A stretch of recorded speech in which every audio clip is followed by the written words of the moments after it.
ബുഖാരിയുടെ ഒരു ഹദീസ് ഉണ്ട്, 6951 ബുക്ക് 89 ഹദീസ് നമ്പർ 12. അതിൽ പറയുന്നത്, ഒരു മുസ്ലിമിനെ അവൻ ചെയ്യുന്ന കാര്യങ്ങൾ അത് തെറ്റാണെങ്കിൽ പോലും മറ്റ് മുസ്ലിങ്ങൾ അവനെതിരെ കുറ്റം കണ്ടെത്തുകയോ അവനെതിരെ തിരിയുകയോ ചെയ്യാൻ പാടില്ല.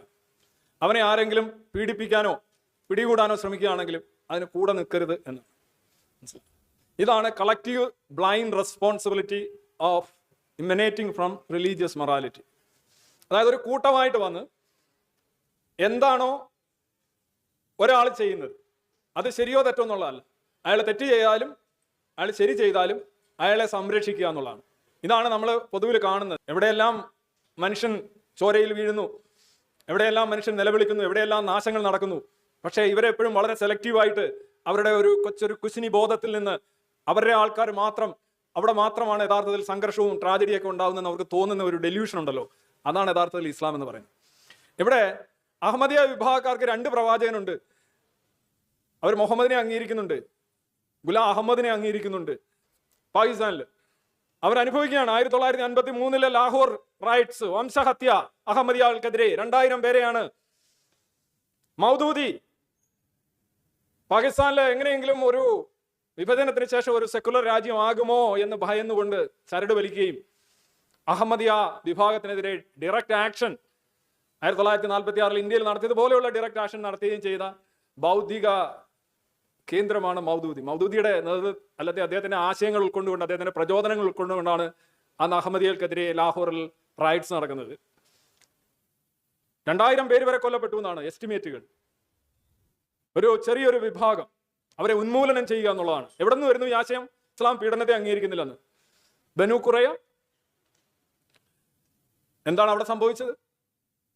യുദ്ധം ചെയ്തപ്പോ 2 വാദങ്ങൾ ഉന്നയിച്ചുകൊണ്ട് തങ്ങളുമായിട്ടുള്ള ട്രീറ്റി അനുസരിച്ച് സഹായിക്കണമായിരുന്നു, സഹായിക്കാതെ ന്യൂട്രലായിട്ട് നിന്നു എന്ന് പറഞ്ഞുകൊണ്ട് ഒരു ജൂത ഗോത്രത്തെ 700 മുതൽ 900 വരുന്ന മനുഷ്യരെ ഒരു ചന്തസ്ഥലത്ത് ഒരു വലിയൊരു കിടങ്ങുണ്ടാക്കിയിട്ട് ബാച്ചായിട്ട് കൊണ്ടുവന്ന് വെട്ടി അരിഞ്ഞ് കൂട്ടിയ, അതിന് ഉത്തരവ് കൊടുത്ത, അതിൻ്റെ തലയായിട്ട് വർത്തിച്ച മുഹമ്മദിന്റെ നേതൃത്വത്തിലുള്ള മതത്തിൽ പീഡനമില്ല, ക്രൂരതയില്ല എന്നാണ് പറയുന്നത്. എങ്ങനെ പറയാൻ സാധിക്കുന്നു? വേറെ സംഭവങ്ങൾ വേണോ? വളരെ സമാധാനത്തിന്റെ മതമാണ് ഇസ്ലാം. ഇത് അസാമാന്യ ധൈര്യം ആവശ്യമാണ് അങ്ങനെയൊക്കെ പറയണമെങ്കിൽ. ഇസ്ലാം പീസ് എന്ന് പറയുന്ന ആ പീസിന്റെ സ്പെല്ലിംഗ് വ്യത്യാസമാണ്. It's A different spelling. അതാണ് കഴിഞ്ഞ ഒരു 50 വർഷമായിട്ട് അല്ലെങ്കിൽ ഒരു 30 വർഷമായിട്ടെങ്കിലും ലോകം പ്രത്യക്ഷത്തിൽ കണ്ടുകൊണ്ടിരിക്കുന്നത്. അവിടെ ഇസ്ലാം സമാധാനമാണ് എന്ന് പറഞ്ഞിട്ട് വലിയ കാര്യമില്ല. ഇനി അടിമത്തത്തെ കുറിച്ച് പറഞ്ഞു. മുഹമ്മദ് മനുഷ്യനാണ്. ഞാനും കുറെ വരികളുണ്ട്. Muhammad is just a man എന്ന് എഴുതി വെച്ചിട്ടുണ്ട്. So what? ഇസ്ലാമിൽ അങ്ങനെ ഉണ്ടല്ലോ. മക്ക വരികളും മദീന വരികളും ഉണ്ട്, തട്ടിത്തടവലും ഉണ്ട്, കുറ്റിക്കടിക്കലും ഉണ്ട്, അല്ലെ, ഉമ്മ വെക്കലും ഉണ്ട്, കഴുത്തുവെട്ടലും ഉണ്ട്. അത്യാവശ്യം വേണ്ടവർ അതെല്ലാം ചെയ്തുകൊണ്ടിരിക്കും. ഏതൊക്കെ എടുക്കണോ അത് എടുക്കും. എന്നിട്ട് ഇവിടെ വന്ന് പറയും അത് യുദ്ധകാലത്തേക്കുള്ളതാണ്. ഇവിടെ യുദ്ധമൊന്നും നടക്കുന്നില്ല. ഈ മനുഷ്യർക്ക് ആവശ്യമുള്ള അവരെ എടുത്തുകൊണ്ടിരിക്കുകയാണ്. അപ്പം ഖുറാൻ അനുസരിച്ച്, ഖുറാനല്ല ഖുറാൻ തന്നെയാണെന്ന് എനിക്ക് തോന്നുന്നത്, ഞാൻ നോക്കണം, 4:110 ഒന്ന് അടിച്ചു നോക്ക്. അള്ളാഹുവിനെയും അവന്റെ മെസ്സഞ്ചറിനെയും ഡിസ്ബിലീവ് ചെയ്യുന്ന ഒരാൾ, ഡിനേ ചെയ്യുന്ന ഒരാൾ സംസാരിക്കുമ്പോൾ അവന്റെ കൂടെ ഇരുന്ന് സംസാരിക്കാനേ വേദി പങ്കിടാൻ പാടില്ല എന്നാണ് പറയുന്നത്. എന്നിട്ട് എന്താ ചെയ്യേണ്ടത് അറിയാവോ? വേദി പങ്കിടാൻ പാടില്ല.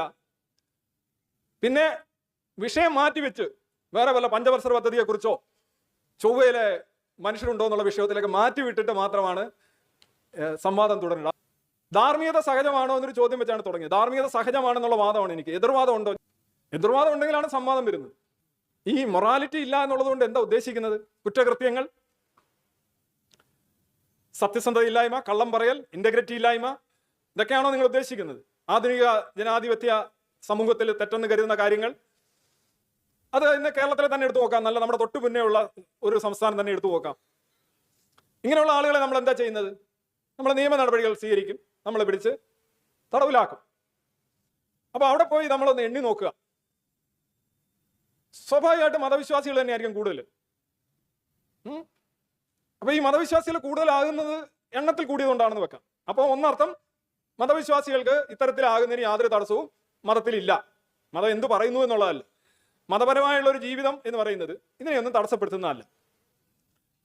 ഒരു മരണാനന്തര മദ്യ മദിരാശിവാദമാണ് ശരിക്കും ഇസ്ലാം എന്ന് പറയുന്നത്. അതിൽ ആകൃഷ്ടരായി കുറെ ആളുകൾ ആജീവനാന്തമായിട്ട് കുറെ കാര്യങ്ങൾ ചെയ്തു കൂട്ടുന്നുണ്ട്, കുറെ എക്സസൈസോ ഒക്കെ ചെയ്യുന്നുണ്ട്, ദിനചര്യകളൊക്കെ ചെയ്യുന്നുണ്ട്. അതിൽ കവിഞ്ഞ മനുഷ്യനെ ശുദ്ധീകരിക്കാനോ അവനെ മോറലാക്കാനോ ഒന്നും ഇസ്ലാമിലില്ല. ഈ മതത്തിന്റെ മൊത്തം ആശയം എന്താണ്? സമ്മാനം കൊതിച്ചും ശിക്ഷ ഭയന്നും കിട്ടും എന്ന് പറഞ്ഞുകൊണ്ടല്ലേ ഇതെല്ലാം ചെയ്യുന്നത്. പൊങ്കാല തൊട്ട് ഹജ്ജ് വരെയുള്ള കാര്യം എന്താ വെറുതെ ചെയ്യുന്നതാണോ? What is the logic there? കച്ചവട യുക്തി തന്നെയാണ് അവിടെ ഉള്ളത്. ഞാനൊരു കാര്യം ചെയ്തു കഴിഞ്ഞാൽ എനിക്കതിന്റെ പ്രതിഫലം കിട്ടും. ഈ പറയുന്ന മുഹമ്മദ് അള്ളാഹുവും തമ്മിലുള്ള എന്തോ ഇങ്ങനെ പറഞ്ഞാൽ എന്തോ പ്രശ്നം. മുഹമ്മദ് കണ്ടെത്തിയ ഒരു ഫേക്ക് ഐഡി മാത്രമാണ് അള്ളാഹു. മുഹമ്മദിന്റെ ഒരു കൾട്ടാണ് ഇസ്ലാം യഥാർത്ഥത്തിൽ. മുഹമ്മദിനെ കുറിച്ച് ആരെങ്കിലും എന്തെങ്കിലും പറഞ്ഞു കഴിഞ്ഞാൽ ചിലപ്പോൾ കൈ പോയി എന്ന് മാത്രമല്ല, ആ കൈ പോയ യോഗത്തിൽ വെച്ച് പറയും തല എടുക്കേണ്ടതായിരുന്നു, തല എടുക്കേണ്ടതായിരുന്നു, കൈ എടുത്തുകൊണ്ട് അദ്ദേഹം വളരെയധികം കരുണ കാണിച്ചു എന്നൊക്കെ പറയുന്നവരുണ്ട്. മുഹമ്മദിനെ കുറിച്ച് പറഞ്ഞാലാണ് പ്രശ്നം. മുഹമ്മദിനെ കുറിച്ച് ഇപ്പോ ഹരിയാനയില് രണ്ടുപേരുടെ ആ ഒരു ബാർബറ് അയാളുടെ കഴുത്ത് വെട്ടി. വേറെ മഹാരാഷ്ട്രയിൽ ഒരു സംഭവം ഉണ്ടായി, വലിയൊരു സംഭവം ഉണ്ടായി. എന്തായിരുന്നു വിഷയം? മുഹമ്മദിന്റെ ജീവിത ബയോഗ്രാഫി ആരോ പറഞ്ഞു, ചാനലിരുന്ന് പറഞ്ഞു. അയാൾ പറയാൻ പാടില്ല, അത്രേ ഉള്ളൂ. ബയോഗ്രഫി അതാണ്, ബയോഗ്രഫി അതൊക്കെ ആയിരിക്കും, പക്ഷെ അയാൾ പറയാൻ പാടില്ല. അതേസമയം അള്ളാഹുവിനെ കുറിച്ചാണ് പറഞ്ഞെങ്കിലോ, അള്ളാഹു നീതിമാനല്ല, അള്ളാഹുവിനൊന്നും അറിയില്ല, അള്ളാഹുവിന് പഴയ കാര്യങ്ങളെ കുറിച്ച് മാത്രമേ അറിയാവൂ, അള്ളാഹു അടിമത്തത്തെ അനുകൂലിക്കുന്ന ആളാണ്, അള്ളാഹു ഒരു പൊട്ടനാണ് എന്നൊക്കെ പറഞ്ഞാൽ ആരെങ്കിലും എന്തെങ്കിലും ചെയ്യൂ?